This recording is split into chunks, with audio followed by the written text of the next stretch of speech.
بسم اللہ الرحمن الرحیم الحمد للہ رب العالمین والعاقبۃ للمتقین والصلاة والسلام علی سید الانبیاء والمرسلین سیدنا وحبیبنا وحبیب رب العالمین محمد وعلی آلہ واصحابہ ومن ہدی بہدیہ الی یوم الدین۔ قال اللہ تبارک وتعالی فی کتابہ المجید والفرقان الحمید فاعوذ باللہ من الشیطان الرجیم بسم اللہ الرحمن الرحیم۔ وَإِذْ قَالَ لُقْمَانُ لِابْنِهِ وَهُوَ يَعِظُهُ يَا بُنَيَّ لَا تُشْرِكْ بِاللَّهِ إِنَّ الشِّرْكَ لَظُلْمٌ عَظِيمٌ۔ وَوَصَّى بِهَا إِبْرَاهِيمُ بَنِيهِ وَيَعْقُوبُ يَا بَنِيَّ إِنَّ اللَّهَ اصْطَفَى لَكُمُ الدِّينَ فَلَا تَمُوتُنَّ إِلَّا وَأَنْتُمْ مُسْلِمِينَ۔ وقال تبارک وتعالی ام کنتم شہداء اذ حضر یعقوب الموت اذ قال لبنیہ ما تعبدون من بعدی قالوا نعبد الہک و الہ آبائک ابراہیم و اسماعیل و اسحاق الہا واحدا ونحن له مسلمون۔ برادران اسلام اور وطن عزیز کوساڑی سے تعلق رکھنے والے نوجوانان ملت، ہمارا یہ پروگرام جو آج منعقد ہو رہا ہے، مگر یہ منعقد ہونا چاہیے تھا رمضان سے پہلے، اس کی تاریخ بھی طے ہوئی، اس کے بعد رمضان کے بعد، مگر وما تشاءون الا ان یشاء اللہ۔ انسان پلان بنا سکتا ہے، پروگرام بنا سکتا ہے، مگر کون سی چیز کس وقت ہونی ہے یہ اللہ کی مرضی سے ہوتا ہے۔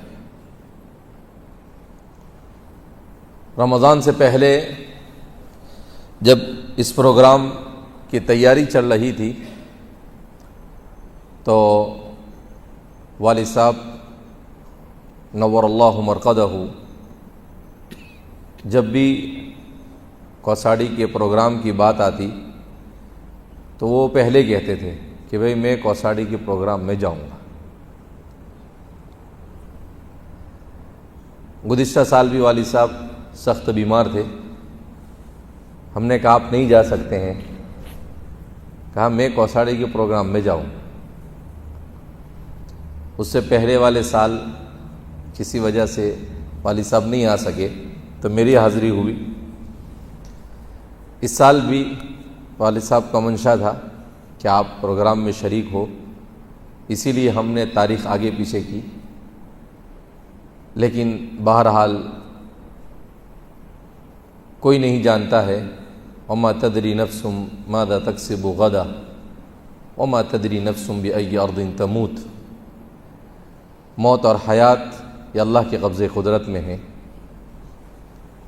اللہ رب العزت نے انہیں جو زندگی عطا فرمائی، چونکہ آپ کی بچپن کی یادیں کوساڑی سے وابستہ ہیں، تو ہم نے بچپن سے لے کر اب تک، یعنی آج سے تقریباً 50 دن 60 دن پہلے تک، آپ کے انتقال سے 15-20 دن پہلے تک ان کی زبان سے اپنے اس وطن عزیز کے لیے ہمیشہ خیر ہی سنا، اور عام طور پر ایسا ہوتا ہے کہ آدمی جب کسی بڑے مقام پر پہنچ جاتا ہے تو وہ اپنے وطن کو، اپنے گاؤں کو، اپنے متعلقین کو کیا ہو جاتا ہے، بھول جاتا ہے، یہ سمجھ کر کہ اب مجھے کس کی ضرورت ہے۔ مگر اسلامی اخلاق کا تقاضا یہ ہے کہ الاقرب فالاقرب، کہ جو جتنا قریب ہوتا ہے اس کا اتنا زیادہ حق ہوتا ہے، چاہے آدمی کتنا ہی بڑا کیوں نہ ہو جائے۔ تو آپ نے اسی اسلامی تعلیمات کے پیش نظر اپنے اس وطن کو موت تک کبھی فراموش نہیں کیا، اور ہمیشہ یہ کوشش کرتے رہے کہ اگر پورے ملک میں 2200 مکاتب جامعہ چلاتا ہے، 100 سے زیادہ مدارس چلاتا ہے، تو میرے وطن کا مکتب یہ اگر اس پر میری توجہ نہیں ہے تو اس کا مطلب یہ ہے کہ جس کو ہمارے گجراتی میں کہتے ہیں دیا تلے اندھیرا، تو اس لیے آپ نے ہمیشہ فکر کی۔ ایک مرتبہ 6-8 مہینے پہلے والد صاحب سے کسی نے کہا کہ یہ کوساڑی کا مکتب چھوڑ دو، تو والد صاحب نے سوال کیا کیوں چھوڑ دو بھائی؟ تو کہا کہ بہت مغز ماری۔ تو والد صاحب غصہ ہو گئے اور کیا کہا، میں عقل کو چھوڑ دوں گا، کوساڑی کا مکتب نہیں چھوڑوں۔ کہا میرے گاؤں کا مکتب ہے، مجھے معلوم ہے کہ اگر یہ مکتب ابھی چھوڑ دیا تو یہاں کیا ہوگا۔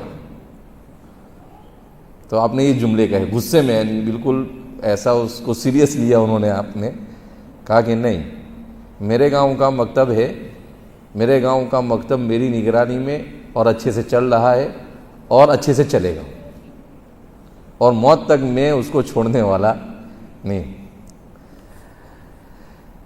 تو الحمدللہ ایک گاؤں کے آپ تھے اور اس گاؤں کا آپ نے حق ادا کرنے کی کوشش کی اور بھرپور کوشش کی۔ آج بھی صبح میں مکتب میں حاضر ہوا تو ساتھیوں نے کہا کہ والد صاحب بھی ایسا کرتے تھے کہ جلسے کے دن اچانک صبح میں مکتب میں آ جاتے تھے اور چیک کرتے تھے تاکہ رات میں جلسے میں آپ کو بولنے میں سہولت ہو کہ بھئی مکتب میں خود وزٹ کر آیا ہوں اور میں نے مکتب کا جائزہ لیا ہے۔ تو اب ظاہر سی بات ہے، برتن ساتھ میں رکھے ہو تو ہوا چلتی ہے تو ٹکراتے ہیں، تو آواز تو ہوتی ہے۔ کہیں پر کوئی کام ہو رہا ہو اور وہاں پر کوئی بات نہ ہو، یہ ناممکن آدمی سے بات تو ہوتی ہے۔ تو مجھے بھی ایسی شکایت موصول ہوئی کہ وہ مکتب چوپٹ ہے، کوئی تعلیم نہیں ہے، کچھ نہیں ہوتا ہے۔ تو مجھے بھی افسوس تشویش ہوئی۔ میں نے کہا کہ بھائی اتنا چوپٹ ہے تو جا کر دیکھنا چاہیے۔ اس لیے میں خود گیا اور میں نے جب دیکھا تو الحمدللہ مکتب کو اچھی حالت میں پایا، الحمدللہ۔ میں نے کہا کہ بھئی ہمارا مکتب 80 سے 90% رزلٹ دے رہا ہے۔ طلبہ اور جو بچے ہمارے قرآن اچھا پڑھتے ہیں، تھوڑی سی تجوید میں کمی ہے، تو ہم نے کہا کہ اس کا سولوشن ہے مفتی صادق صاحب، جنہوں نے عقل کو میں 23 سال پڑھایا، اور ہمارے یہاں اجازہ کا ایک نظام ہے کہ قرآن کریم کو حدیث میں ہے کہ اقرأوا القرآن کما انزل، قرآن کو ایسا پڑھو جیسا کہ قرآن نازل کیا گیا۔ اور قرآن کس میں نازل کیا گیا؟ قرآن نازل کیا گیا بلحون العرب، عربی لب و لہجے میں۔ والد صاحب کا اخلاص تھا کہ اللہ رب العزت نے ہمارے یہاں پر ایک شیخ کو بھیج دیا، انہوں نے آ کر قرآن کریم کو عربی لب و لہجے میں اجازت کے ساتھ پڑھنے کو رواج دیا۔ لاک ڈاؤن کے زمانے میں مدارس میں طلبہ نہیں تھے، تو والد صاحب نے کہا کہ بھائی ہمارے پاس جو اساتذہ ہیں ہم تو ان کو تنخواہ دیں گے، لیکن ایک شرط کے ساتھ کہ ان کو یہاں رہنا ہے، عقل کنواں میں۔ تو پھر میں نے سوال کیا کہ وہ یہاں رہیں گے تو یہ 300 ہے، ان 300 کو ہم کیا کریں گے؟ تو مجھے کہا کہ وہ اب تمہارا کام ہے، یہ 300 کو کس کام میں لگانا اس پہ اور تم دماغ چلاؤ. تو میں نے کہا ٹھیک ہے. تو اللہ نے ذہن میں بات ڈالی کہ جو قرآن کے پڑھنے والے ہیں ان کو شیخ کے ساتھ لگا دیا جائے. اور ماشاءاللہ انہوں نے محنت کی. تو وہ تقریباً 200 حفظ اور دینیات کے 200 اساتذہ میں سے 170 سے 75 اساتذہ نے اجازہ حاصل کر لی اور تجوید کے 10-20 اساتذہ نے. تو 200 لوگوں نے تقریباً اجازہ حاصل کیا. یہ اجازہ کا نظام کیا ہوتا ہے؟ قرآن کریم تو پڑھا جاتا ہے مگر قرآن کریم کو ایسا پڑھنا جیسا کہ اس کے پڑھنے کا حق ہے. یتلونہ حق تلاوتی. یہ کب ہوتا ہے؟ جب اس کے مخارج کے ساتھ، اس کی صفات کے ساتھ اس کو مکمل ایسا ہی پڑھا جائے جیسا جبریل علیہ السلام نے رسول اللہ صلی اللہ علیہ وسلم کو پڑھ کر سنایا، رسول اللہ نے حضرات صحابہ کو پڑھ کر سنایا، اور صحابہ نے تابعین کو، تابعین نے تبع تابعین کو، اور پھر اس کے بعد وہ ائمہ قرات اور ان سے ہوتا چلا ہے. تو بالکل اسی ادائیگی کے ساتھ اجازہ میں پورا قرآن پہلے مخارج صحیح کرا دیں اور اس کے بعد صفات کو درست کروایا جاتا ہے، اور پھر اس کے بعد المقدمۃ الجزریہ یہ منہ پر یاد کروائی جاتی ہے، اور پھر سورہ فاتحہ سے لے کر سورہ ناس تک ایک بھی جگہ نہ غنہ آگے پیچھے ہونا چاہیے، نہ مخرج آگے پیچھے ہونا چاہیے. پوری تحقیق کے ساتھ مکمل وہ استاد سنتا ہے، اور پھر اس کے بعد وہ اجازہ دیتا ہے کہ میں نے میرے شیخ سے سنا، اور وہ اجازہ کی پوری سند پہنچتی ہے رسول اللہ صلی اللہ علیہ وسلم تک، رسول اللہ سے جبریل علیہ السلام تک، اور جبریل سے اللہ رب العزت تک پہنچتی ہے. تو اس پورے نظام کو اجازہ کہتے ہیں. تو الحمدللہ تمام اساتذہ نے بڑی محنت کی. شروع میں تو کچھ اساتذہ تو رو دیتے تھے کہ مولانا صاحب بہت گروجے بہت مشکل ہے، کیونکہ وہ مخرج کی ادائیگی ہمارے یہاں کچھ چیزیں ایسی ہے بہت باریک وہ نہیں ہو پاتی تھی. تو شروع میں اساتذہ کو 1 مہینہ 1.5 مہینہ بہت مشکل لگا. پھر اس کے بعد جب 3 مہینے 4 مہینے ہوئے تو پھر وہ مجھے کہنے لگے کہ مولانا یہ بہت اچھا کیا آپ نے. الحمدللہ ہم کو اس سے بہت فائدہ ہوا. بہت سارے مخارج، بہت ساری صفات، بہت ساری ادائیگی ایسی تھی جس سے ہم نے قرات پڑھنے کے بعد بھی ہمارے میں کمی تھی، وہ کمی کیا ہو گئی؟ دور ہو گئی.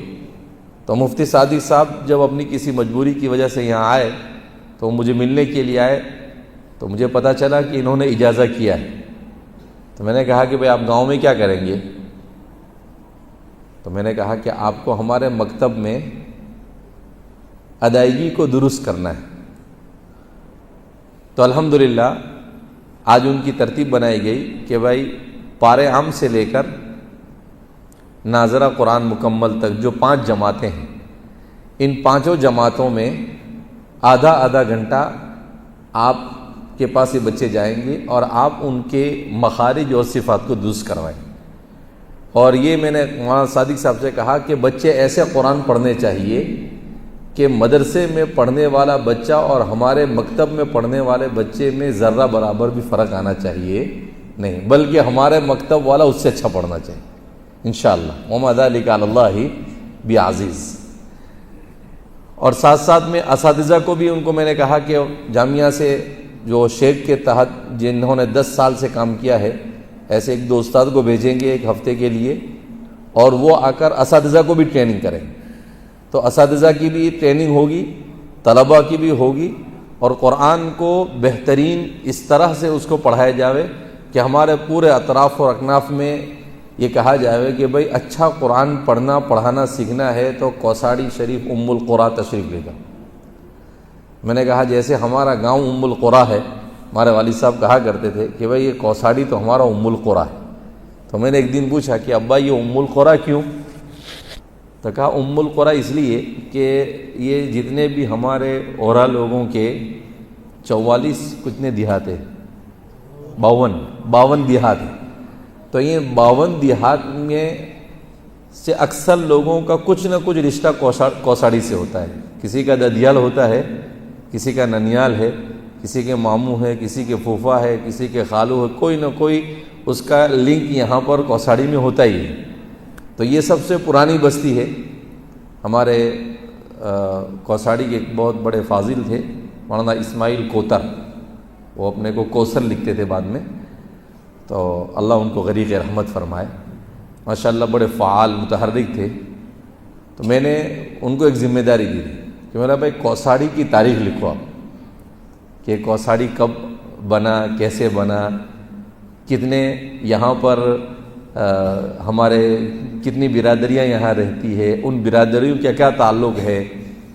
تو انہوں نے بڑی محنت کی اور فائنل اسٹیج پہ تھا، لیکن اللہ کو کیا منظور تھا، بیچارے جوانی میں اس دنیا سے چل بسے۔ میں کوشش بھی کی میں نے کہ ان کے بھائی وغیرہ سے رابطہ کر کے بھئی انہوں نے جو چیزیں لکھی ہے وہ ہمارے پاس آ جائے، تاکہ کوساڑی کے بارے میں جو معلومات ہے ہمیں وہ حاصل ہو سکے۔ تو انہوں نے ایک مرتبہ مجھے یہ کہا کہ بھائی یہ بستی اتنا ہے مولانا کہ اس کی 400 سالہ تاریخ تو مجھے ملی۔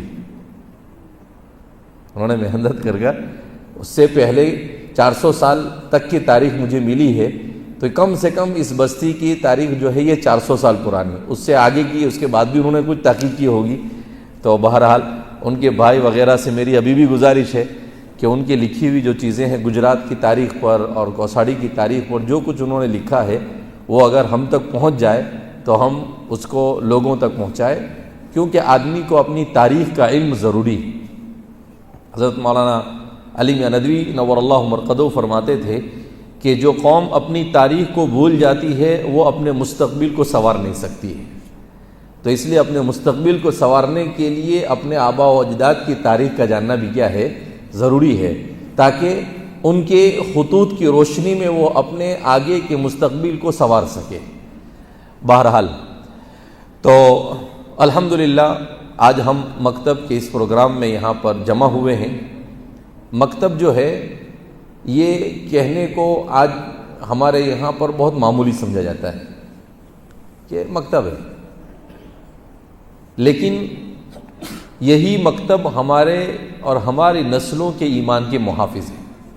مفکر اسلام حضرت مولانا علی میاں ندوی نور اللہ مرقدہ نے آج سے 50 سال پہلے اپنے خطاب میں، اپنی ایک تحریر میں لکھا ہے کہ میری گنہگار نگاہیں اس بات کو دیکھ رہی ہے کہ اگر مسلمانوں نے اپنے مکاتب کے نظام کو صحیح طور پر نہیں سنبھالا تو آئندہ آنے والی نسل یہ کفر اور شرک میں مبتلا ہو سکتی ہے اور ایمان سے محروم ہو سکتی ہے۔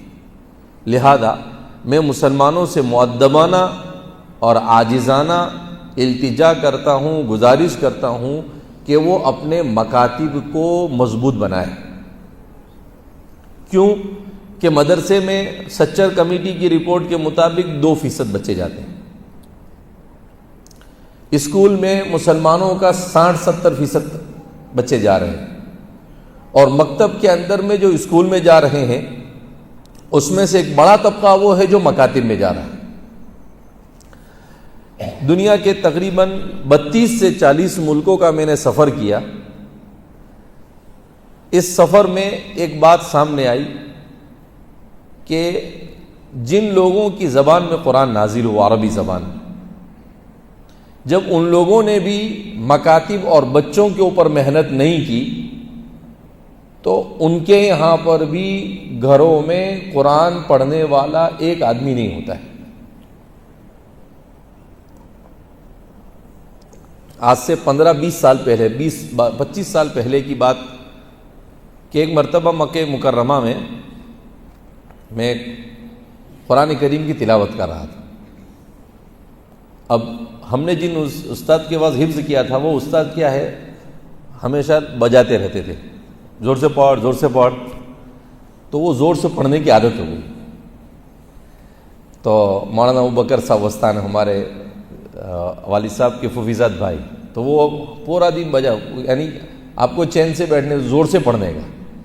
اب وہ قرآن زور سے پڑھنے کی ایسی عادت ہو گئی کہ آہستہ پڑھنا بھی شروع کرے تو تھوڑی دیر کے بعد والیوم آٹومیٹک بڑھ جائے، اس لیے کہ 3-4 سال تک وہی زور زور سے پڑھنے کی عادت ہو گئی۔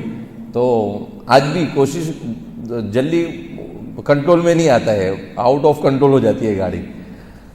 تو اب وہ ایسے ہی میں قرآن پڑھ رہا تھا, قرآن پڑھتے پڑھتے مجھے نہیں معلوم تو میرے بازو میں ایک بوڑھے میاں قرآن سن رہے. جب ایک دو پارے میں نے پڑھے, اس کے بعد میں زمزم پینے کے لیے کھڑا ہوا تو انہوں نے پکڑ کر مجھے بٹھا دیا, کہا میں زمزم لاتا ہوں. میں نے کہا کہ نہیں, آپ بڑے ہیں, میں آپ کی خدمت ہوں, آپ کیوں میری خدمت کریں گے. تو دوسرے بوڑھے میاں تو اس نے بھی پکڑ لیا میرے کو. اب دو آدمی نے پکڑ کے بٹھا دیا مجھے, تو میں بیٹھ گیا. تو ایک بوڑھے میاں گئے, پانی لے کر آئے, پانی پیا اور اس کے بعد مجھے پوچھا مینا ہی نانتا. پہلے نام پوچھا, مسمک, آپ کا نام کیا ہے؟ میں نے کہا حذیفہ. کہا آپ کہاں سے؟ میں نے کہا ہندوستان سے. کہا کہ انت من الہند, آپ ہندوستان سے؟ میں نے کہا جی ہاں. کہا کہ قرآن بہت اچھا پڑھتے ہیں. میں نے کہا ہمارے تو سبھی ایسا قرآن پڑھتے ہیں. تو وہ بوڑھے میاں مجھے تعجب سے دیکھنے لگے.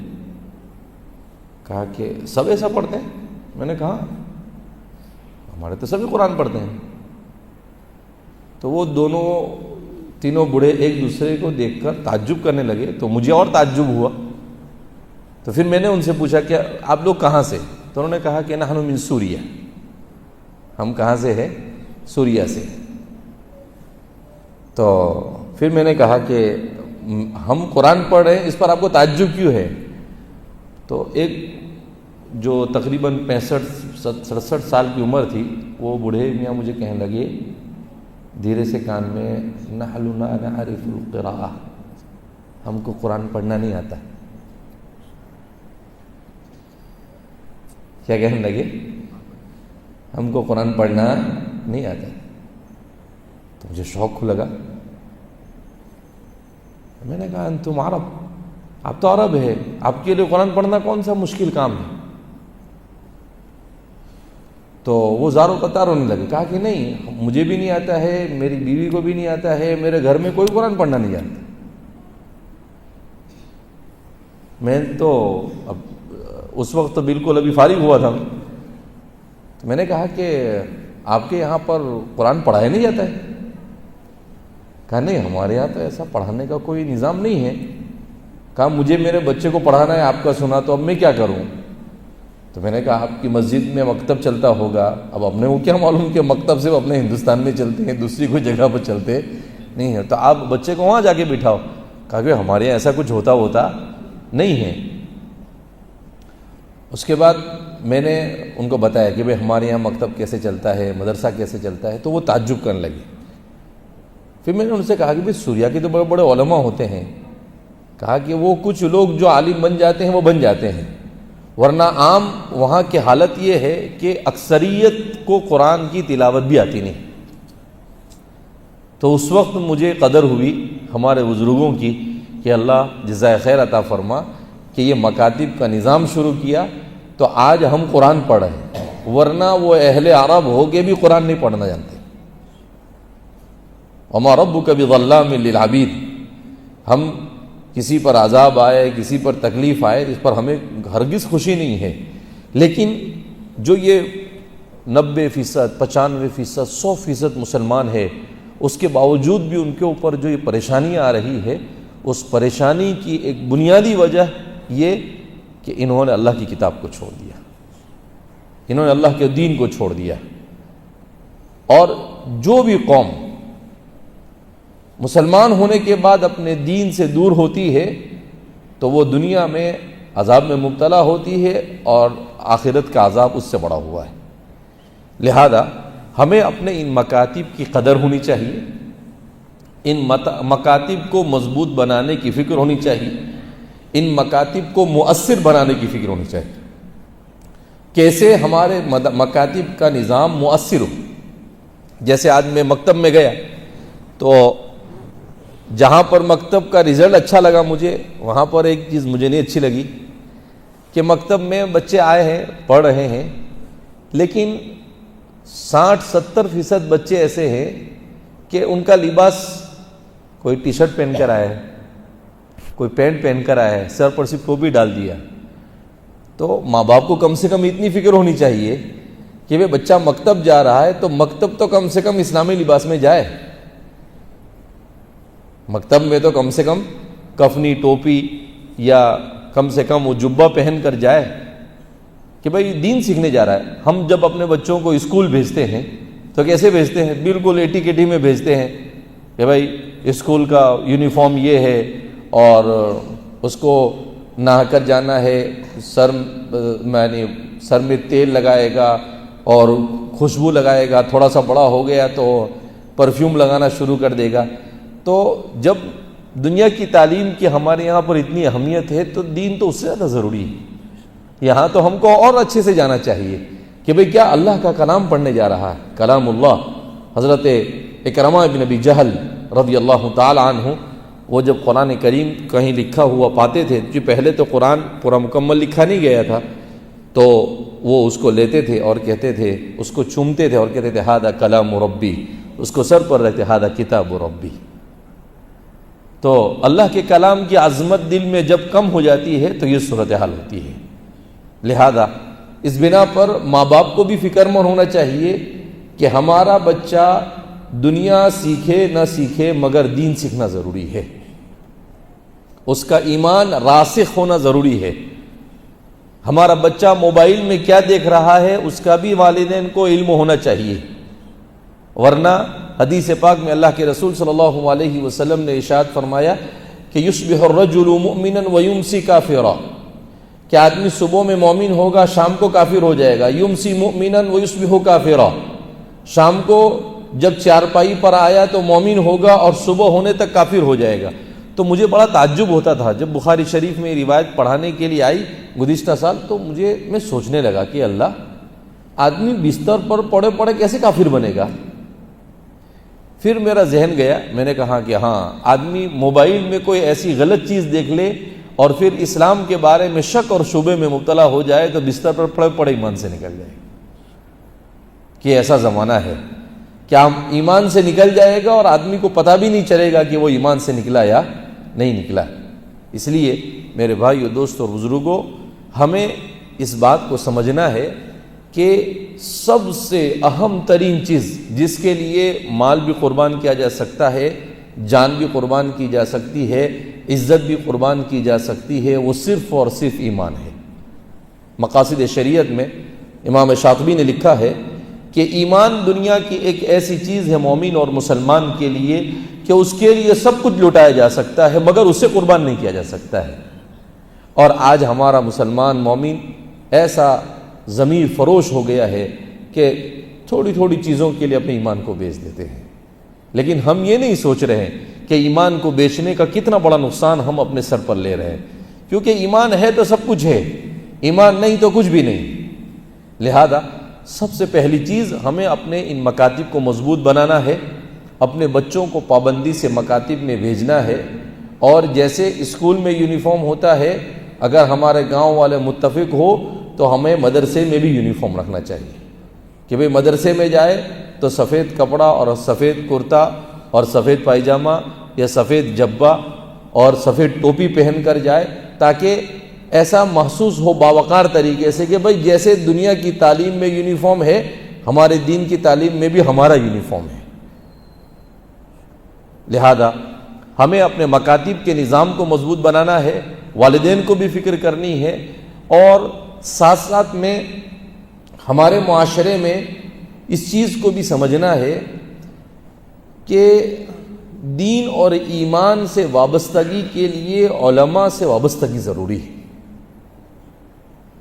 اگر علماء کے ساتھ وابستگی نہیں ہوگی، علماء کے ساتھ محبت نہیں ہوگی، علماء کے ساتھ تعلق نہیں ہوگا تو ہماری نسلوں میں ایمان نہیں بچ سکتا ہے۔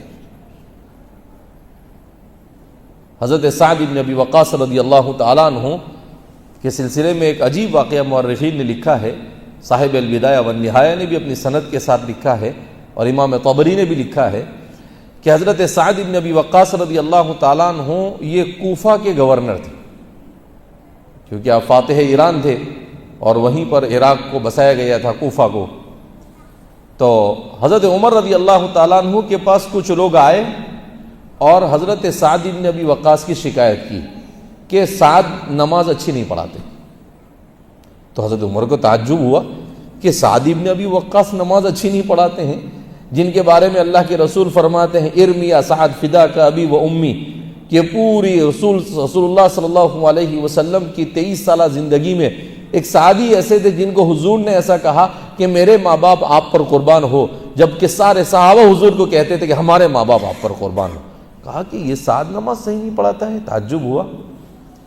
تو حضرت عمر رضی اللہ تعالیٰ عنہ نے ان کو بلایا، کہا کہ بھئی سعد تمہارے بارے میں شکایت آئی کہ تم نماز صحیح نہیں پڑھاتے ہو. تو حضرت سعد مسکرانے لگے اور کہنے لگے کہ عمر، بولتا تو دیوانہ سنتا بھی دیوانہ. شکایت کرنے والے نے اگر کہہ دیا آپ کو کہ سعد اچھی نماز نہیں پڑھاتا ہے تو آپ نے کیسے یقین کر لیا اس کے اوپر؟ کیا میں تو وہ نماز پڑھاتا ہوں جو میں نے حضور کو پڑھاتے ہوئے دیکھا. میری اور رسول اللہ صلی اللہ علیہ وسلم کی نماز میں تو کوئی فرق بھی نہیں ہے. اور پھر اپنی نماز پڑھنے کا طریقہ بتایا. تو کہا کہ بھئی دیکھو، مجھے آپ سے کوئی سوء ظن نہیں ہے، میں آپ سے غلط ظن نہیں قائم کر رہا ہوں. آپ کے یہاں سے کچھ لوگوں نے مجھے شکایت کی. کہا ٹھیک ہے، آپ کچھ افراد کو میرے ساتھ بھیجیے اور میں کوفہ کی جتنی مسجدیں ان مسجدوں میں جا کر کھڑا ہو کر اعلان کروں گا کہ بھئی میں کیسی نماز پڑھاتا ہوں. اگر کوئی ایسا کہہ دے تو پھر میں اپنی نماز کی اصلاح کروں گا، میں سیکھوں گا کہ بھئی میری نماز میں کیا کمی آپ بتاؤ. تو کوفہ کی مسجدوں میں کیسے صحابہ تھے بیچارے، تو آپ نے وفد بھیجا. اس وفد کے ساتھ حضرت سعد بن ابی وقاص کوفہ کی ایک ایک مسجد میں ان کو لے کر گئے اور نماز کے بعد اعلان کرتے تھے کہ بھائی لوگوں، کیا میری نماز میں تمہیں کوئی کمی محسوس ہوتی ہے؟ تو سب جگہ لوگوں نے کہا کہ نہیں، آپ سے اچھی تو کوئی نماز ہی نہیں پڑھاتا ہے. ایک مسجد بچی تھی آخر میں. تو اس مسجد میں جب آپ وہاں پر گئے اور آپ نے اعلان کیا تو کوئی نہیں بولا. ایک آدمی کھڑا ہو گیا اور کھڑا ہو کر کہنے لگا یا سعد انت موسیء الصلاۃ، تو نماز صحیح نہیں پڑھتا ہے. انت لا تعدل بیننا، تو ہمارے درمیان انصاف نہیں کرتا ہے. تو حضرت سعد بن ابی وقاص نے کہا کہ میں نماز صحیح نہیں پڑھتا ہوں. بھائی حاضرین بتائے اس کی شکایت صحیح ہے. تو سب لوگ حضرت سعد کے ساتھ ہو گئے کہ بھائی نہیں، کس نے کہا سعد نماز صحیح نہیں پڑھاتا ہے؟ تو حضرت سعد اس نے کہا کہ بھائی ایک کام کرنا، تو مجھے سکھا دے نماز کیسی پڑھنے کی. میں نے تو وہ نماز پڑھتا ہوں جو اللہ کے رسول سے سیکھی ہے. رسول اللہ صلی اللہ علیہ وسلم کے ساتھ میں نے اپنی زندگی کے 15 سے 20 سال گزارے ہیں اور حضور کے ساتھ نماز پڑھی، وہ نماز پڑھتا ہوں میں. تو وہ آدمی کہنے لگا کہ نہیں، وہ کوئی کچھ بھی کہے. تو حضرت سعد بن ابی وقاص رضی اللہ تعالیٰ عنہ کو غصہ آیا. سعد بن ابی وقاص نے وہیں پر ممبر کے پاس کھڑے کھڑے کہا اللہم اطل عمرہ، اللہم زد فقرہ، اللہم اشغلہ بالمعاصی. 3 دعائیں دی. اے اللہ اس کی عمر لمبی کر، اے اللہ اس کو فقر و فاقہ کے ساتھ زندگی گزار، اور اے اللہ اس کو گناہوں کے ساتھ ملوث کر زندگی گزار. حضرت امام طبری فرماتے ہیں خدا پاک کی قسم، راوی کہتا ہے خدا پاک کی قسم میں نے اس شخص کو دیکھا کہ اتنا بوڑھا ہو گیا کہ اس کی پیشانی کے بال بھی نہیں تھے، اور اتنے بڑھاپے کی عمر میں راستوں پر کھڑا ہو کر اپنے آنکھوں سے عورتوں کو دیکھتا رہتا تھا. تو کہا، میں نے اسے جا کر کہا کہ بوڑھے ذرا رحم کر اپنے اوپر، اپنے موت کی تیاری، موت سر پہ کھڑی ہے اور یہ حرکتیں کرتا ہے. تو وہ کہنے لگا اصابنی دعوت سعد، کہا مجھے سعد کی بد دعا لگ گئی. اب سعد ہے نہیں، میں کس سے جا کر معافی مانگوں. امام طبری نے اس کو بیان کرنے کے بعد کہا کہ علماء کی گستاخی کرنے والوں کا ایسا انجام ہوتا ہے. کہا کہ فقر و فاقہ کے ساتھ، معصیت کے ساتھ 100-150 سال کی عمر ہوئی اس کی، لیکن ایسی مصیبت کے ساتھ گزری، ایسی ذلت کے ساتھ گزری کہ کوئی اس کو تصور بھی نہیں کر سکتا ہے. اس لیے میرے بھائیو، دوستوں اور بزرگوں، ہمیں علماء سے کیوں محبت کرنا ہے؟ اس لیے محبت کرنا ہے کہ یہی ہمیں دین پہنچا رہے ہیں، یہی ہمیں دین پہنچا رہے ہیں، تو ہمیں اس لیے محبت کرنا ہے. حضرت شاہ عبدالعزیز صاحب محدث دہلوی رحمۃ اللہ علیہ فرماتے تھے کہ علماء کے ساتھ بغض رکھنے والوں کے بارے میں قسم کھا کر کہتا ہوں کہ مرنے کے بعد اس کی قبر میں کھول کر دیکھ لینا، اس کا چہرہ قبلے سے پھر گیا ہوگا. تو یہ معمولی چیز نہیں ہے. حضرت تھانوی رحمۃ اللہ علیہ کے سامنے کسی نے نقل کیا کہ امام ابن نجیم نے بہت سخت لکھا ہے الاشباح والنظائر میں. کہا کیا لکھا ہے؟ کہا امام ابن نجیم لکھتے ہیں کہ علماء کی غیبت کرنے والا اور علماء کے ساتھ بدظن ہونے والا کافر ہے. تو حضرت تھانوی سے کسی نے کہا کہ حضرت یہ کچھ سختی نہیں ہے زیادہ؟ کہا نہیں، بالکل صحیح ابن نجیم نے کہا. کہا کیوں صحیح کہا؟ کہا اس لیے ابن نجیم نے صحیح کہا کہ وہ اس لیے نہیں کہہ رہے کہ علماء، اس لیے کہ دین کے ساتھ یہ بغض ہے. وہ عالم کے ساتھ بغض نہیں، وہ کس کے ساتھ بغض ہے؟ دین کے ساتھ بغض ہے. تو دین کے ساتھ بغض تو آدمی کو کافر بنا دیتا ہے. لہذا اس بنا پر ہمیں ان چیزوں سے بچنا چاہیے. ہمارے بچوں کی گھروں میں اچھی تربیت کرنی چاہیے. انہیں یہ بات سکھانی چاہیے کہ بھائی ہمیں دین سے بھی محبت کرنی ہے. آج ہم لوگ اتنے چھوٹے سے دیہات میں اتنی عالیشان مسجد میں بیٹھے ہیں، یہ سب کس کی برکت ہے؟ وَكَانَ أَبُوهُمَا صَالِحًا. اگر ہمارے آبا و اجداد صلاح پر، تقوی پر نہیں ہوتے، انہوں نے علماء سے محبت نہیں کی ہوتی، تو کیا ہمارے گھروں میں علماء اور حفاظ ہوتے؟ نہیں ہوتے. دنیا میں کئی بستیاں نہیں، کئی ملک ایسے ہیں، پورے ملک میں ایک حافظ نہیں ملے گا آپ کو. پوری بستی میں نہیں بول رہا ہوں، بستیاں تو ایسی ہزاروں میں مل جائے گی آپ کو، لاکھوں میں ملے گی، کہ پوری بستی میں نہیں. لیکن دنیا میں ایسے ملک بھی پائے جاتے ہیں کہ پورے ملک میں قرآن کے حافظ نہیں. جب قرآن ناظرہ پڑھنے والے نے تو حافظ کہاں ہوں گے وہاں پر؟ تو اس لیے یہ جتنی بھی چہل پہل ہے یہ صرف اور صرف مدارس کی برکت ہے، مکاتب کی برکت ہے. لہذا ہمیں حسن ظن کے ساتھ، علماء کے ساتھ حسن ظن، مکاتب کے ساتھ حسن ظن، دعوت و تبلیغ کے ساتھ حسن ظن، کہیں پر غلو نہیں ہونا چاہیے. ہمارے والد صاحب کہتے تھے جھگڑا ہے ہی اور بھی کا. کس کا جھگڑا ہے؟ ہی اور بھی کا. مکتب والا یہ نہ سمجھے کہ یہی دین ہے، تبلیغ والا یہ نہ سمجھے کہ یہی دین ہے، مدرسے والا یہ نہ سمجھے کہ یہی دین ہے، خانقاہ والا یہ نہ سمجھے یہی دین ہے. سب کہے یہ بھی دین ہے. مدرسہ بھی دین، مکتب بھی دین، تبلیغ بھی دین، خانقاہ بھی دین. کیوں؟ اس لیے کہ سب کے ذریعے سے دین کے درخت کو پانی پہنچ رہا ہے، اور دین کا درخت کیا ہو رہا ہے؟ مضبوط ہو رہا ہے. سب کی ضرورت ہے، دعوت کی بھی ضرورت ہے، تبلیغ کی بھی ضرورت ہے، خانقاہ کی بھی ضرورت ہے. اگر ہمارے یہ نظام نہ ہوتے تو میں حلفیہ مسجد میں بیٹھ کر کہہ سکتا ہوں میں اور آپ مسلمان بھی ہیں، بلا مبالغہ. اس میں کسی قسم کا کوئی مبالغہ نہیں، کیونکہ دنیا دیکھی ہے ہم نے. میں نے کہا اس سے پہلے میں نے اپنے مصر کا سفر بیان کیا تو ہمارے کچھ گجراتی علماء کو تکلیف ہو گئی تھی کہ بھئی وہاں ہم گئے، 3 دن رہا وہاں پر. میں جمعہ کا دن تھا، مسجد میں گئے، امام صاحب آئے خطبہ دینے کے لیے، سن سپاٹ، نہ داڑھی نہ مچھ، خطبہ بھی دے رہے. پھر اس کے بعد امام صاحب آئے، وہ بھی ایک دم صاف. وہاں پر میں تقریباً 30 سے 40 علماء کو ملا. شاید اکا دکا عالم ایسا ملا ہوگا جس کو خشخشی داڑھی ہوگی، یعنی چھوٹی چھوٹی 40 قدم سے نظر آوے وہ. ورنہ ان کے اب علماء کی زندگی میں جب دین نہیں تو عوام کی زندگی میں کیا دین ہوگا؟ تو یہ صورتحال ہے. کون سی جگہ؟ جہاں 99% مسلمان، جہاں پر اسلام لے کر کون پہنچے؟ حضرت عمرو بن عاص رضی اللہ تعالیٰ عنہ جہاں اسلام لے کر پہنچے. یعنی کب پہنچ گیا اسلام؟ حضرت عمر کے زمانے میں اسلام جہاں پر پہنچا ہے.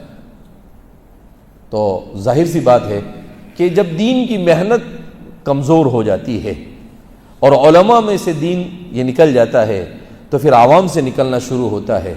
اور آج آپ دیکھ رہے ہیں غزہ کی جو صورتحال ہے، لوگ وہاں پہنچے ہیں اور ان کو غزہ کے مسلمانوں کو جن کو 1.5 سال سے شہید کیا جا رہا ہے آن ریکارڈ 60,000 بتایا جا رہا ہے، جبکہ کہنے والوں کا کہنا ہے کہ 2 لاکھ سے زیادہ شہید ہو چکے ہیں. تو اس کے باوجود ان کو وہاں جانے سے روکنے والے کوئی غیر نہیں ہیں، چاروں طرف مسلمان. ان المنافقین فی الدرک الاسفل من النار، یہ نفاق ہے۔ آج ہمارا الجزیرہ کے اوپر میرا بچہ مجھے بتا رہا تھا، کہا کہ ابا دیکھو یہ ایک انگریز ہے، وہ انگریزی میں بول رہا تھا، وہ جو مصر کی پولیس کھڑی ہوئی تھی جو ان کو جانے سے روک رہی تھی، ان کو وہ کہہ رہا تھا کہ تمہیں شرم آ رہی ہے، تم ہمیں روک رہے ہو، 1.5 سال سے بچوں کو، بوڑھوں کو، عورتوں کو مارا جا رہا ہے، تمہارے آنکھوں میں ایک ذرہ برابر بھی شرم نہیں، انسانیت نام کی کوئی چیز ہے یا نہیں تمہارے یہاں پر؟ غیرت کہاں چلی گئی؟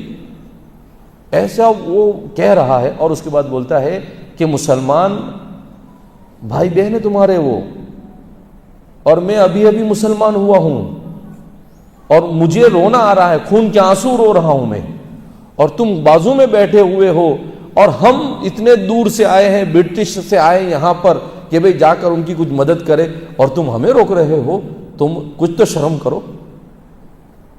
آپ اندازہ لگاؤ کہ غیر ان کی انسانیت جاگ گئی، مگر ایک مسلمان کے دل میں اسلامیت جاگنے کو تیار نہیں۔ یہ سب صرف اور صرف اس لیے کہ جب دین کو ہلکا لیا گیا تو یہ صورتحال بنی۔ اس لیے میرے بھائیو، دوستوں اور بزرگوں، بہت فکر کرنے کی ضرورت ہے کہ ہم اپنے مکاتب کو، اپنے مدارس کو اور اپنی ان تمام تحریکات کو تقویت پہنچائے، اور ذرہ برابر بھی اس سلسلے میں ہم تغافل سے کام نہ لیں۔ ہم اپنے گھروں میں بھی، اپنی عورتوں میں بھی دین کو زندہ رکھیں۔ یہ موبائل بھی بہت بڑی مصیبت ہے، ان موبائلوں کے ذریعے سے بھی لوگوں کا ایمان۔ ابھی کچھ دنوں پہلے ایک مولانا آئے تھے، میں گاؤں کا نام لینا مناسب نہیں سمجھ رہا ہوں، بالکل ہمارے یہاں سے 5-10 کلومیٹر پر وہ گاؤں ہے۔ کہا کہ مولانا ایک بچی شادی شدہ، اس کے والد عالم، اس کی والدہ عالمہ، اور وہ دھیڑ کے ساتھ بھاگ گئی۔ 10 دن ہو گئے ابھی تک کہ اس کا کوئی پتہ نہیں۔ کس کے ساتھ چلی گئی؟ دھیڑ کے ساتھ۔ اب آپ سوچو، میں نے کہا ایسا کیوں ہوا؟ تو انہوں نے عجیب بات بتائی، کہا ایسا اس لیے ہوا کہ گھر میں جو کام کے لیے عورتیں آتی ہیں، ان عورتوں کے ذریعے سے وہ لوگ، باہر کے جو بدماش قسم کے لوگ ہوتے ہیں، اس نے ان سے رابطہ کیا، اور پھر اس رابطے کے اندر میں ایسی آئی کہ وہ اس کے ساتھ کیا ہو گئی؟ بھاگ گئی۔ اب آپ تصور کریں کہ یہ فتنہ ارتداد ہمارے دیہاتوں میں گھس گیا، جس کا ہم تصور بھی نہیں کر سکتے تھے۔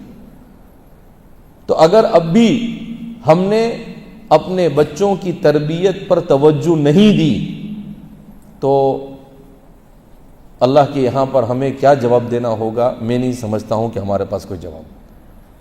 اس لیے ہمارے بچوں کو موبائل سے دور رکھا جائے، ان کو کتاب سے قریب کیا جاوے، ان کو دین سے قریب کیا جاوے، ان کو جماعت میں بھیجا جاوے، تبلیغ کے ساتھ جوڑا جاوے، خانقاہوں میں بھیجا جاوے، ہمارے ان مکاتب کی وزٹ کر کر اس کے نظام کو مضبوط بنایا جاوے، علماء کو بار بار بلا کر ان کے بیانات رکھ کر ہمارے نوجوانوں کو دین سے جوڑا جاوے، عورتوں کے اندر میں دین کی محنت کی جاوے، اور کوشش کی جائے کہ بھائی ان کے دلوں کے اندر میں ایمان ایسا راسخ ہو جائے کہ ایسا لگے کہ گویا کہ ایمان پلا دیا گیا ہو، اور اس کے لیے بہت محنت کرنی پڑے۔ اور سب سے زیادہ بڑی ذمہ داری ماں باپ کی ہے۔ ماں باپ گھر میں محنت کریں گے تو کام چلے گا، اگر ماں باپ نہیں محنت کریں گے تو صرف مکتب کی محنت سے بھی کام چلنے والا نہیں ہے۔ وَكَانَ أَبُوهُمَا صَالِحًا، ماں باپ کی نیکی نسلوں تک چلتی ہے۔ بعض مفسرین نے لکھا ہے کہ وہ حضرت خضر اور حضرت موسیٰ نے جو دیوار کھڑی کی، وہ 14ویں پشت میں ان کے باپ دادا نیک تھے، اور ان کا فائدہ کون اٹھا رہا تھا؟ 14 پشتوں کے بعد ان کے اولاد کو حضرت خضر اور حضرت موسیٰ کے ذریعے سے اللہ رب العزت۔ تو ماں باپ کی نیکی کا دنیاوی اور اخروی دونوں فائدہ اپنی اولاد کو ملتا ہے، دنیا کا بھی اور آخرت کا بھی۔ حضرات انبیاء کرام علیہم السلام نے کس کی فکر کی؟ وَوَصَّىٰ بِهَا إِبْرَاهِيمُ بَنِيهِ وَيَعْقُوبُ، کہا اسی کلمے کی فکر کی، اسی توحید کی فکر کی، اور انہوں نے وصیت کی کس کو؟ ابراہیم نے اپنی اولاد کو، اسحاق نے اپنی اولاد کو۔ اور قرآن کہتا ہے ام کنتم شہداء اذ حضر یعقوب الموت، کہ جب یعقوب علیہ السلام کو موت کا وقت قریب آیا تو تمہیں معلوم نہیں کیا ہوا؟ یعقوب علیہ السلام نے کہا ما تعبدون من بعدی. یعقوب علیہ السلام نے یہ نہیں کہا کہ میرے بعد دولت کو کیسے تقسیم کرو گے، گھر کہاں بناؤ گے، کہاں رہو گے، کیا کھاؤ گے، کیا پیو گے، کیا پہنو گے. نہیں، کیا سوال کیا؟ ما تعبدون من بعدی، تم میرے بعد کس کی عبادت کرو گے؟ اللہ جزائے خیر دے، ہمارے بزرگوں نے کتنی اچھی تفسیر کی.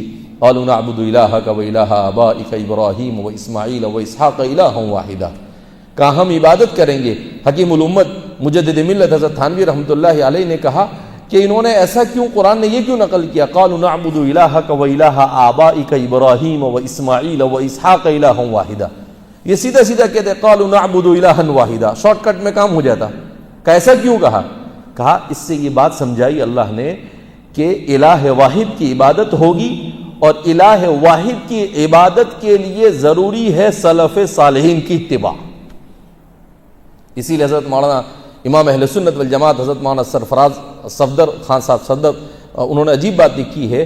کہا دین کو سمجھا جائے صحابہ، تابعین اور سلف صالحین کی تشریح کی روشنی میں تو موت تک کہ آپ اہل سنت والجماعت کے مسلک سے ہٹیں گے نہیں. اور اگر اپنی سمجھ سے اس کو سمجھنے کی کوشش کی تو آپ کے ایمان اور اسلام کی کوئی گارنٹی دی جا سکتی نہیں ہے. لہذا فتنوں کے زمانے میں ہمیں نمازوں کا اہتمام، قرآن کی تلاوت، قرآن کو سمجھنا، دعاؤں کا اہتمام، جیسے ہمارے بڑے بزرگ دعائیں کرتے تھے ایسے دعاؤں کا اہتمام کرنا اور ساری فکریں لے کر چلنا، یہ سب ہم سب کے لیے کیا ہے؟ ضروری ہے. اور ہمیشہ ایک بات یاد رکھیں، اختلاف ہوتا ہے لیکن اپنا مفاد حاصل کرنے کے لیے ملی مفاد کو کبھی بھی نقصان نہیں پہنچانا چاہیے. کہ آپ کا فائدہ ہے ملت کا جو ہونا ہو، نہیں، یہ بالکل اس سے تو کباڑا ہو جائے گا ہماری ملت اسلامیہ کا. آپ اپنے فائدے کو قربان کرو ملت کے فائدے کے لیے، تو کوئی جھگڑا ہی نہیں. لیکن آج ہر آدمی کیا سوچتا ہے؟ میں جیسا سوچتا ہوں، میں جو بولتا ہوں وہ ہونا چاہیے. نہیں، آپ یہ سوچو کہ آپ جو بات کہہ رہے ہیں. حضرت مولانا عبدالعزیز صاحب ندوی ابھی آئے تھے ہمارے یہاں پر، 74 سال عمر ہے، تو بتا رہے تھے کہ حضرت مولانا علی ندوی رحمۃ اللہ علیہ فرماتے تھے کہ اگر تم صحیح ہو تو ایسا کام کرو دنیا میں جس سے نفع ہو لوگوں کو، اور ایسے کام سے بچو جس سے کسی کو نقصان ہو. اور آخرت کی کامیابی چاہتے ہو تو ہر کام اخلاص کے ساتھ کرو، اور دنیا کے کام کو نافعیت کو مد نظر رکھ کر کرو. اور اس کے بعد کہا کہ حضرت تھانوی رحمۃ اللہ علیہ فرماتے تھے کہ پوری انبیاء کی تعلیمات، قرآن اور حدیث کا خلاصہ کیا ہے اخلاقیات میں. کہا یہی خلاصہ ہے کہ آپ کی ذات سے کسی کو تکلیف نہیں پہنچنی چاہیے.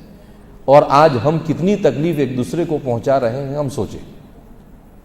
کوئی بھی کسی کے بارے میں کچھ بھی پتہ چلا، تحقیق کی نہیں کی، اور واٹس ایپ کی دنیا پہ میسج پہ میسج، اس کو وہ فارورڈ کرے گا، وہ اس کو فارورڈ کرے گا. کوئی حقیقت نہیں ہوگی، اس پر بہتان ہے بیچارے، اس کا فرشتہ بھی نہیں جانتا ہے اور اس پر کوئی بھی الزام لگا دیا. ہماری شریعت تو وہ ہے جس میں کسی کے بارے میں بدگمانی بھی گناہ، ان بعض الظن اسم، بدگمانی کرنا، بولا نہیں کسی کو، صرف کسی نے کچھ کیا نہیں ہے. ایک آدمی اچھی نماز پڑھا ہے تو آپ نے دل میں کیا سوچا؟ ایک خالی سب کو بتانے کے لیے کر رہا ہے، تو یہ بھی گناہ ہے. کسی کو نہیں بولا آپ نے صرف اپنے دماغ میں سوچا. قرآن کیا کہتا ہے؟ ان بعض الظن اسم. تو بھی آپ کو کیا معلوم بھائی؟ آپ نے اس کا دل پھاڑ کر دیکھا کہ بھائی وہ اللہ کے لیے پڑھ رہا ہے یا لوگوں کو بتانے کے لیے پڑھ رہا ہے. لہذا جو دین صرف غلط سوچنے کو بھی گناہ کہتا ہو، وہ دین کسی کو تکلیف کسی کے بارے میں لکھنا، کسی کے بارے میں بولنا، کسی کے بارے میں تبصرہ کرنا، کسی کو تکلیف پہنچانا، اس لیے یہ ساری وہ چیزیں ہیں جو ہلاکت کی طرف لے جاتی ہے. دنیا اور آخرت سب برباد ہو جاتا ہے. لہذا ان سب چیزوں سے بچنا چاہیے. بہرحال الحمدللہ آج صبح بھی میں آیا، کل بھی اسکول میں آیا تھا، اور پھر اس کے بعد ہمارے پورا حساب کتاب بھی ہمارا سامنے آیا کہ ماشاءاللہ ہمارے بڑے بوڑھے جو دے کر گئے زمینیں اور وقف کر گئے، تو آج ہمارا پورا نظام اطمینان کے ساتھ چلتا ہے کہ ماشاءاللہ ہماری زمین کی جو گنوت ہے وہ تقریباً 23 لاکھ روپے ہوتی ہے، اور جو دوسرے کرایہ وغیرہ آتا ہے ہمارا وہ 7 لاکھ روپے کمپلیکس کا وہاں کا. تو ایسے ٹوٹل کل ملا کر کچھ 35 لاکھ روپے انکم ہے. 49 لاکھ روپے انکم ہے جی.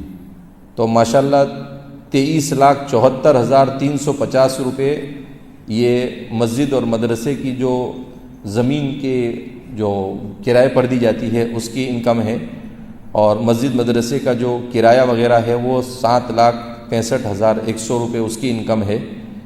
اور آج کے لوگوں کو کچھ دینے کی ضرورت بھی نہیں ہے، ماشاءاللہ 14,000 روپے للہ کی رقم آئی ہے. اور تو ٹوٹل 49,30,888 روپے یہ انکم ہے ہماری، جس میں مسجد کا جو ہمارا یہ باندھکام ہوا ہے اس میں 15,95,000 روپے گزشتہ سال کی جو آوک تھی، انکم تھی، اس میں سے مسجد میں ہمارے خرچ کیے گئے. ویسے تو مسجد ہماری تقریباً 5-6 کروڑ روپے کی بنی ہے، اور اس کا سب حساب کتاب ہے، ایک پیسے کا حساب ہے اور سب لکھا ہوا ہے. بعض لوگ جو باتیں کرتے ہیں کہ اس نے دیا اس نے دیا یہ گیا، کہیں کچھ گیا نہیں. سب کو اللہ کے سامنے منہ بتانا ہے، لہذا ادھر ادھر کی باتیں کر کے کوئی فائدہ نہیں. الحمدللہ ایک پیسے کا حساب ہے، کسی نے کچھ کھایا نہیں ہے. تو اب کام ہو گیا. اس کے بعد کچھ رقم رکھی ہوئی تھی تو وہ مسجد کے لیے استعمال ہوئی. تو کہ بھائی مسجد کے پیسے ہیں، اس کا بھی فتویٰ پوچھا کہ وہ فتوے کے اعتبار سے مسجد کی انکم کو مسجد کے باندھکام میں بھی کیا کر سکتے ہیں، استعمال کر سکتے ہیں. تو 15,95,000 اس میں استعمال ہوئے. اسی طریقے سے وقف کے کاغذات وغیرہ کو درست کرنا پڑا، بہت ساری چیزیں ایسی ہی رکھی ہوئی تھی. تو اس کے پیچھے تقریباً 4,63,581 روپے کا خرچہ ہوا. اور ہمارے مکتب کے اساتذہ اور مسجد کے مؤذن اور ان سب کا پورے اسٹاف کا اور جو خرچہ ہے وہ 23,92,503 روپے ہیں. تو اس طرح سے 44,51,084 روپے یہ 49,30 آئے اور 44,51 خرچ ہوئے. اس میں سب سے بڑا جو خرچہ ہوا وہ 15 لاکھ مسجد میں ہوا. اگر یہ مسجد کا خرچہ نہیں کیا گیا ہوتا تو آج ہمارے پاس بیلنس تقریباً 20 لاکھ ہوتا. بہرحال اس کے بعد بھی ابھی ماشاءاللہ ہمارے پاس جو رقم جمع ہے وہ 4,79,804 روپے ابھی بیلنس ہے، یعنی سال پورا ہونے کے بعد وہ بچے ہیں. تو شاید یہ تو بہت کم ایسا ہوتا ہوگا کہ بھائی پیسے بچتے ہیں، تو ایسے بتاتے ہیں کہ بھائی قرض ہے، لیکن الحمدللہ اتنا صاف ستھرا حساب ہے اور اس کی پوری تفصیلات بتائی گئی ہے. بہرحال تو الحمدللہ ہمارے بڑے بزرگوں کو جنہوں نے زمینیں وقف کی، جنہوں نے کمپلیکس بنائے، اللہ ان کی قبروں کو نور سے بھر دے، اللہ انہیں جزائے خیر عطا فرمائے کہ وہ دے کر گئے. اور آج ہمارے لیے سہولت ہے کہ بھئی امام صاحب کو پگار دینا ہے، مدرسے مکتب والوں کو پگار دینا ہے، مسجد کی صفائی، 1 روپیہ بھی ہم کو چندہ کرنے کی ضرورت پڑتی نہیں ہے.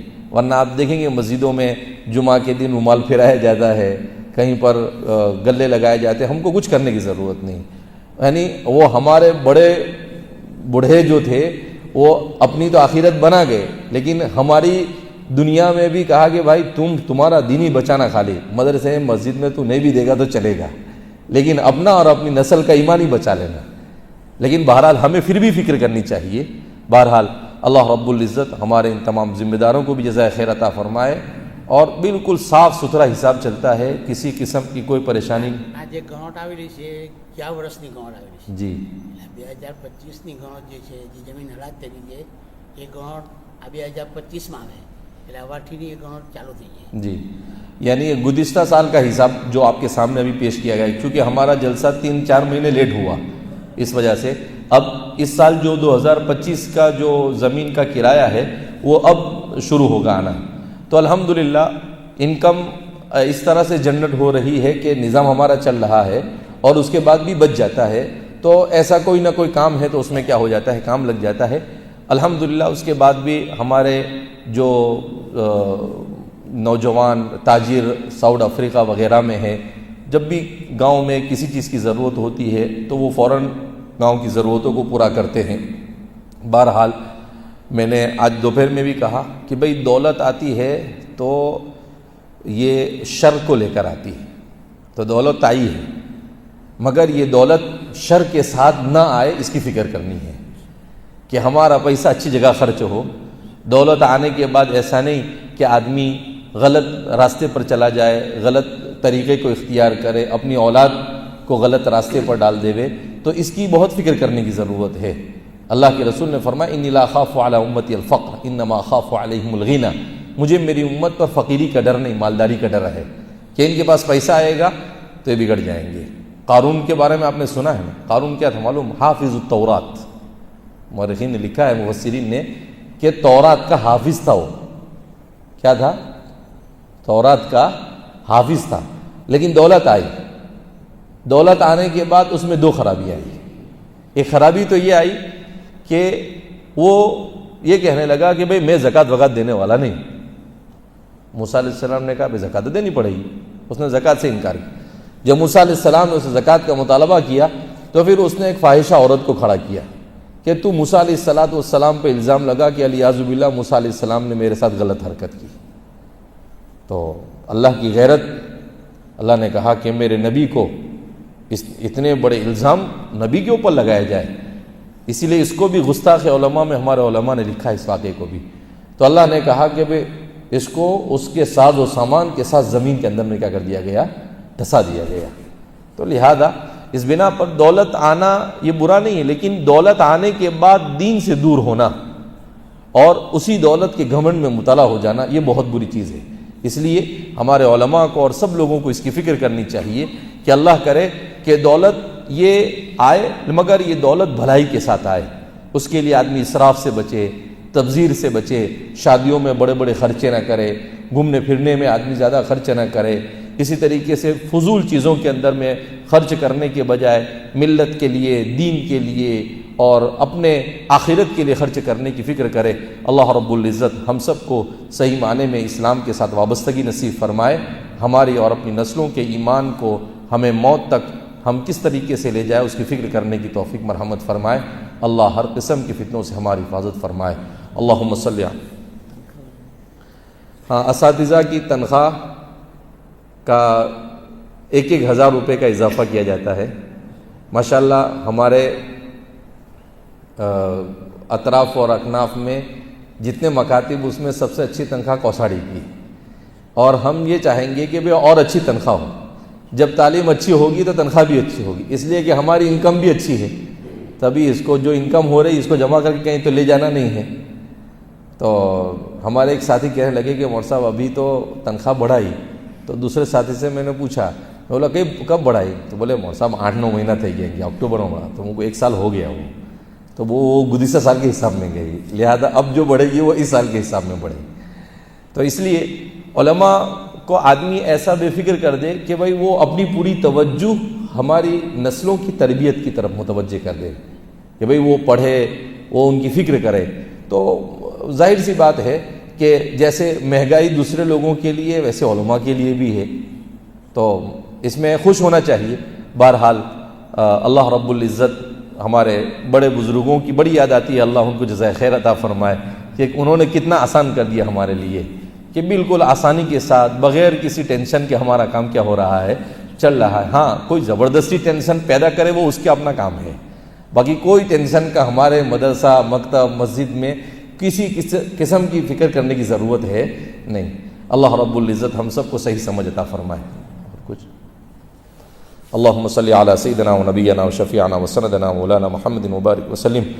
ربنا اغفر لنا ذنوبنا واسرافنا في امرنا وثبت اقدامنا وانصرنا على القوم الكافرين۔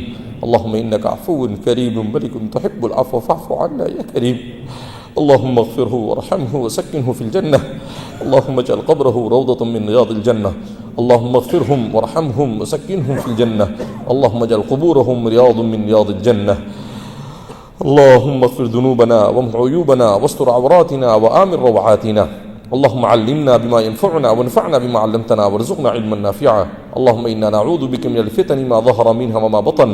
اللهم يا مصرف القلوب صرف قلوبنا إلى طاعتك، ويا مقلب القلوب ثبت قلوبنا على دينك. اللهم اجعل آخر كلامنا لا إله إلا الله محمد رسول الله صلى الله عليه وسلم. اللهم إنا نعوذ بك من الكفر والشرك. اللهم إنا نعوذ بك من البدع. اللهم إنا نعوذ بك من المعاصي. اللهم إنا نعوذ بك من الفتن ما ظهر منها وما بطن. اللهم إنا نعوذ بك من شرور أنفسنا ومن سيئات أعمالنا. اللهم إنا نعوذ بك من خزي الدنيا ومن خزي يوم القيامة. اللهم إنا نعوذ بك من البرص والجنون والجزام وسيء الأسقام كلها. اللهم يا مقلب القلوب ثبت قلوبنا على دينك. اللهم يا مقلب القلوب ثبت قلوبنا على دينك. اللهم إنا نسألك إيمانا صادقا وعملا متقبلا وشفاء من كل داء. اے اللہ ہمارے گناہوں کو معاف فرما، ہماری خطاؤں کو معاف فرما، ہماری لغزشوں کو درگزر فرما. اے مولا کریم تو ہمارے آباء و اجداد کو جزائے خیر عطا فرما. اے اللہ کتنی محنتیں کی انہوں نے، علماء سے محبت کی، دین سے محبت کی، جس کی برکت سے آج تو نے ہمیں علم عطا فرمایا. اے اللہ تو بھی ہمیں دین کی خدمت کی توفیق مرحمت فرمائی. اے اللہ یہ سب کچھ ہمارے بڑے بزرگوں کی برکتیں ہیں. اے اللہ ان کی قبروں کو نور سے بھر دے. اے مولا کریم ہمیں بھی ان کے نقش قدم پر اخلاص کے ساتھ چلنے کی توفیق مرحمت فرما. ریاکاری سے، عجب سے، کبر سے، فخر سے، حسد سے، چوری سے، زنا سے، خیانت سے ہماری حفاظت فرما. اے مولا کریم اے اللہ آپس کے اختلاف کو ختم فرما. اللہم الف بین قلوبنا واصلح ذات بیننا. اے اللہ ہمارے دلوں کو جوڑنے کی شکل پیدا فرما. اے مولا کریم اے پروردگار عالم ہر قسم کی شرارت سے ہماری حفاظت فرما. ہمارے اپنے نفس کے شر سے ہماری حفاظت فرما. اے اللہ ہمارے اس مسجد کے بننے میں ہمارے جن دوستوں نے تعاون کیا ہے، اے اللہ انہیں دارین میں بہترین بدلہ عطا فرما. اے اللہ کیسے مخلص لوگ ہیں، لاکھوں کروڑوں روپے دیے اور اس شرط کے ساتھ دیے کہ ہمارا نام کہیں پر نہ لیا جائے. اے اللہ ان کے اس اخلاص کو قبول فرما. اے اللہ ان کی تجارتوں میں برکت نصیب فرما. اے اللہ جن لوگوں نے بھی جس طرح سے بھی تعاون کیا ہے، اللہ ان سب کو جزائے خیر عطا فرما. جنہوں نے دعائیں دی ہے اللہ انہیں بھی جزائے خیر عطا فرما. اے مولا کریم اے اللہ جو محبت کی نگاہ سے ہماری ان چیزوں کو، بھلائی کو دیکھ رہا ہے، اللہ اسے بھی جزائے خیر عطا فرما. اے مولا کریم اے پروردگار عالم ہمیں علم سیکھنے والا، علم سکھانے والا، علم کو سننے والا اور علماء سے محبت کرنے والا بنا. اے مولا کریم علماء کی گستاخی سے ہماری حفاظت فرما. اے اللہ دین کے ساتھ وابستگی نصیب فرما، دین سے والہانہ تعلق نصیب فرما. اے مولا کریم والد صاحب کی مغفرت فرما. اے مولا کریم اے اللہ ان کی خدمات جلیلہ کو قبول فرما. اے اللہ ہمیں بھی ان کے جیسا اخلاص عطا فرما. اے مولا کریم اے اللہ دنیا کی محبت سے ہماری حفاظت فرما، حب جاہ سے ہماری حفاظت فرما. اے اللہ حب مال سے ہماری حفاظت فرما. اے اللہ ہماری نسلوں کو ایمان پر استقامت نصیب فرما. اے مولا کریم اے اللہ ہماری آنے والی نسلوں کا کفر سے، شرک سے ان کی حفاظت فرما. اے اللہ ہمارے ہم علماء کو امت کے لیے دین اور ایمان کی فکر کرنے کی توفیق مرحمت فرما. اے اللہ ہندوستان کے مسلمانوں کی جان مال عزت آبرو کی حفاظت فرما. دنیا میں جہاں کہیں مسلمان پریشان حال ہے ان کی پریشانیوں کو دور فرما. اے اللہ اہل غزہ پر اپنا خصوصی فضل نازل فرما، اہل فلسطین پر اپنا خصوصی فضل نازل فرما. اے مولا کریم اے اللہ 22 لاکھ انسان، نہ ان کے پاس کھانا ہے، نہ ان کے پاس پینا ہے، نہ پانی ہے، نہ گھر ہے. اے اللہ کچھ نہیں ہے، وہ نہتے ہیں. اے اللہ ان کا ایک ہی جرم ہے، وما نقموا منهم الا ان يؤمنوا بالله العزيز الحمید. اے اللہ ان کا مومن ہونا ہی جرم ہے. اے مولا کریم اے پروردگار عالم تو ان کے اوپر اپنی مدد کے دروازے کھول دے. اے اللہ اپنی نصرت کے دروازے کھول دے. اے مولا کریم اے اللہ انہیں استقامت نصیب فرما. اے پروردگار عالم اے ذل جلال والاکرام ہمارے مدارس کی حفاظت فرما، مکاتب کی حفاظت فرما، خانقاہوں کی حفاظت فرما، دعوت و تبلیغ کی حفاظت فرما، دین کے تمام کاموں کی حفاظت فرما. کام کرنے والوں کو اخلاص عطا فرما. اے اللہ ریاکاری سے، عجب سے، کبر سے حفاظت فرما. اے مولا کریم رسول اللہ صلی اللہ علیہ وسلم کا اتباع نصیب فرما، آپ کا عشق اور محبت نصیب فرما، قرآن کے ساتھ وابستگی نصیب فرما. اے مولا کریم دارالعلوم دیوبند کی حفاظت فرما، مظاہر علوم کی حفاظت فرما، ندوۃ العلماء کی حفاظت فرما، جامعہ کلکوا کی حفاظت فرما. روئے زمین پر جتنے بھی جامعات اسلامیہ ان تمام کی حفاظت فرما.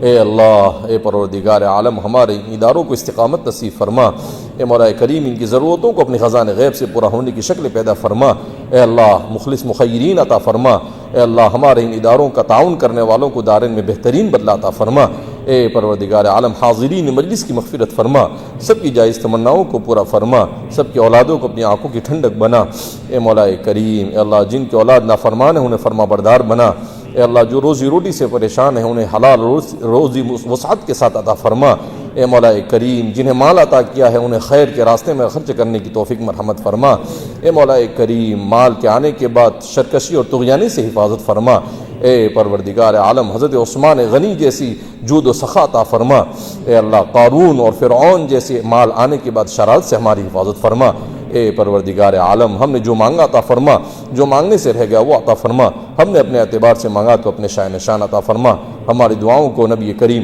صلی اللہ علیہ وسلم کے صدقۃ و فعل میں قبول فرما، وصلی اللہ علی نبینا محمد وعلی آلہ واصحابہ اجمعین برحمتک یا ارحم الراحمین والحمد للہ رب العالمین۔